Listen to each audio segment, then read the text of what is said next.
Halo semua, kami dari kelompok 5 Bimen A1 Fakultas Psikologi Universitas Airlangga akan mempresentasikan review jurnal ilmiah yang berjudul How to Win the Consumer's Heart: Exploring Appreciable Determinants of Consumer Pre-Consumption Emotion.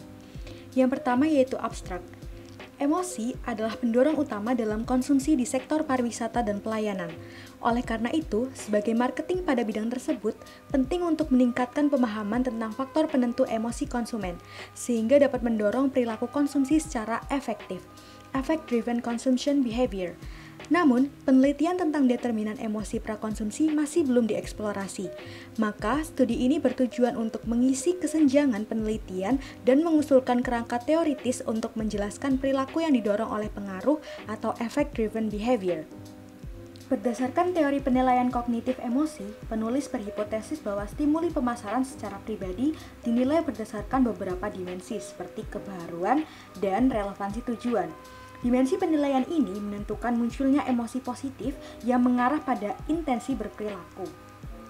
Sebanyak 655 peserta direkrut dalam studi empiris untuk menguji kerangka kerja ini dalam konteks pengalaman acara pariwisata. Penulis menggunakan desain penelitian eksperimental untuk memeriksa penilaian konsumen, emosi, dan intensi berperilaku dalam 4 kondisi, yaitu 2 format visual marketing, poster versus video, dan 2 saluran penyampaian, iklan versus e-word of mouth atau e-worm. Hasil penelitian mendukung kerangka teori effect-driven behavior yang menunjukkan bahwa munculnya emosi positif mengarahkan perilaku konsumen dalam upaya mengejar tujuan dan mencari nilai baru atau kebaharuan. Berdasarkan nilai ini, implikasi pemasaran yang berfokus pada emosi direkomendasikan, termasuk segmentasi berbasis tujuan, pengembangan konten yang relevan dengan tujuan, dan penggunaan e-worm sebagai saluran penyampaian pesan yang meningkatkan emosi. Selanjutnya yaitu introduction. Paper ini berusaha memahami consumer affect-driven behavior dari perspektif pemrosesan mental. Terdapat 2 pertanyaan yang berusaha dijawab. Melalui tujuan literatur, penulis memeriksa penilaian konsumen, emosi, dan niat perilaku dalam 4 kondisi eksperimental yang diekspos oleh peserta. Hasilnya mengklarifikasi logika consumer affect-driven behavior. Emosi positif terdiri dari fast thinking system yang memungkinkan konsumen menyaring pilihan yang relevan dengan tujuan. Walhasil, implikasi pemasaran yang berfokus pada emosi direkomendasikan dengan menyesuaikan konten pemasaran yang relevan dengan tujuan atau kebutuhan konsumen. Selanjutnya yaitu literatur review. Dimensi penilaian adalah 2 penentu penilaian utama dari emosi positif yang terkait dengan pariwisata masa depan dan pengalaman pelayanan dan emosi positif. Dan emosi positif menginspirasi kecenderungan perilaku. Emosi prakonsumsi dan perilaku konsumen. Literatur yang dapat menjelaskan bagaimana emosi prakonsumsi mempengaruhi perilaku konsumen yaitu emosi sebagai perhatian langsung dan emosi sebagai umpan balik. 2 jenis emosi yang dapat terjadi pada saat pengambilan keputusan yaitu emosi integral dan emosi insidental. Teori penilaian kognitif tentang emosi. Dari perspektif evolusioner, emosi adalah adaptasi lingkungan dengan teori penting yang berhubungan dengan kelangsungan hidup. Teori James Lake mendasari sebagian besar penelitian yang menyelidiki pengaruh langsung rangsangan pemasaran pada emosi konsumen. Konsep penilaian telah diajukan oleh mata rantai yang hilang antara rangsangan dan emosi oleh Arnold 1960. Hasil penilaian adalah hasil evaluasi bawah sadar dari suatu stimulus pada beberapa dimensi. Teori penilaian kognitif emosi telah menjadi pendekatan dominan yang digunakan untuk mempelajari emosi konsumen karena kekuatan explanatory. Strategi pemasaran yang berfokus pada emosi di sektor pariwisata dan perhotelan. Pemasar pariwisata dan perhotelan telah menggunakan berbagai strategi pemasaran yang berfokus pada emosi dalam praktik untuk meyakinkan perilaku konsumen.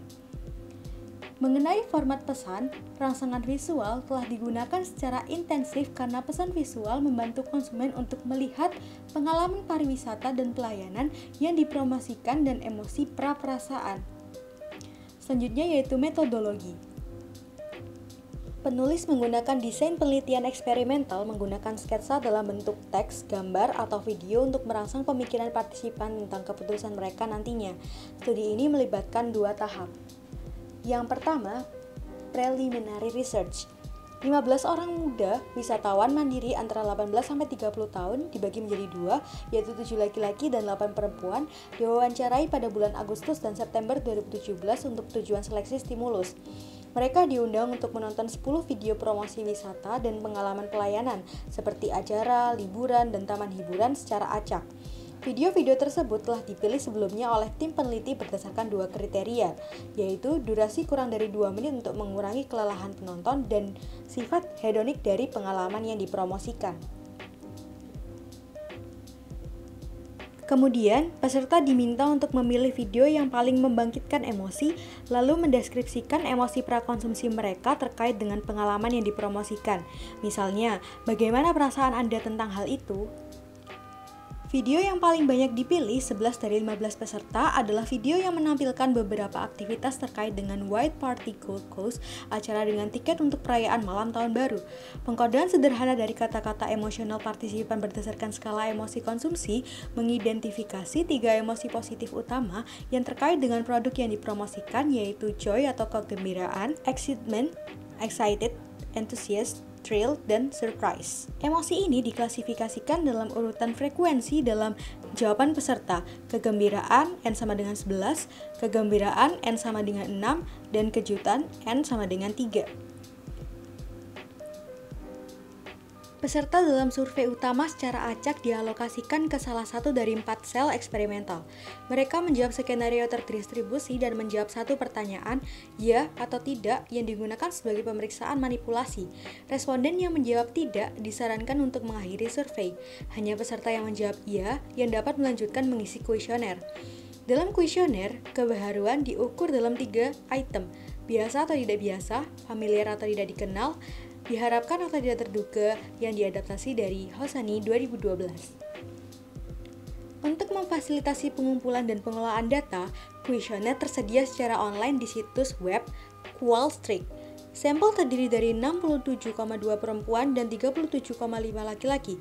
Sebagian besar responden berusia di bawah 35 tahun, 78,6%, yang merupakan target pasar White Party Gold Coast.